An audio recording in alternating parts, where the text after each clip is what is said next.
Hey guys, it's Tim, and this is Pro Wrestling Unlimited.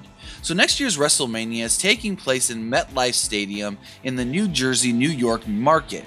Now with that, we do know that WWE doesn't like to run WrestleMania and SummerSlam in the same market, so it's pretty inevitable that next year, Barclays Center isn't getting SummerSlam. Now WrestleVotes on Twitter talked about this, stating the following. Follow up with a report from a few months back.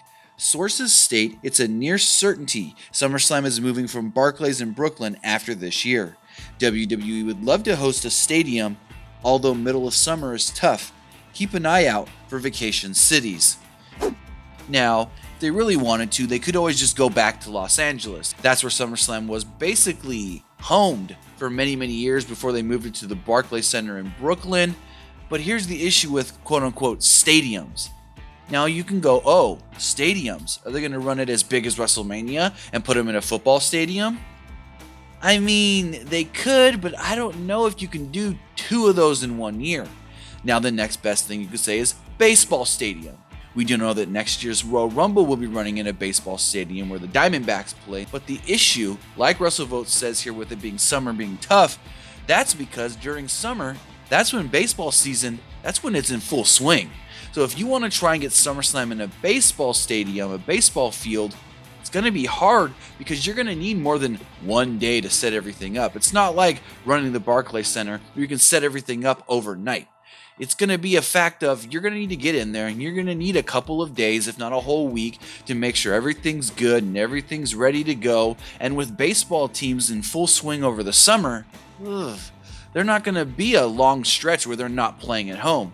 You may be able to get like a 3-game series where a team's on the road, but that's tough. And the other question, where do they go? He said vacation cities. I could see them maybe coming back to California. Maybe they go to Los Angeles. In Los Angeles, you have both the Dodger Stadium and the Angels Stadium. Angel Stadium would be cool. It's right down there in Anaheim near Disneyland. Maybe WWE, bright idea, does something with Disney. I don't know. Also, you've got Dodger Stadium, which is another cool thing, especially if you want to do like aerial shots because it is up on the top of this mountain, this hill that kind of overlooks Los Angeles. That's a cool one. But I think if you want to come to California, do it in San Francisco. Do it at AT&T Park. Not only is it a really good stadium, not only is it in San Francisco, but the shots you can get where you got the wrestling in the middle of the AT&T Park, and if you film it correctly, you could have the ocean and the bay all behind everything. I've said this before. What cool visuals could that be if you've got the wrestling and the bay, the San Francisco Bay right behind them? I mean, watch a Giants game and you'll know what I'm talking about. So according to WrestleVotes, they want to expand SummerSlam, make it a bigger deal, put it in a bigger venue, maybe a stadium. And if we do hear anything else, remember, that's 2019. So if we do hear anything else, we'll have it for you right here on Pro Wrestling Unlimited. But that's going to do it for this episode. Remember to comment below, like and share this video, like us on Facebook, Instagram, and Twitter, subscribe here on YouTube, and follow PWUnlimited.net for the latest in pro wrestling news.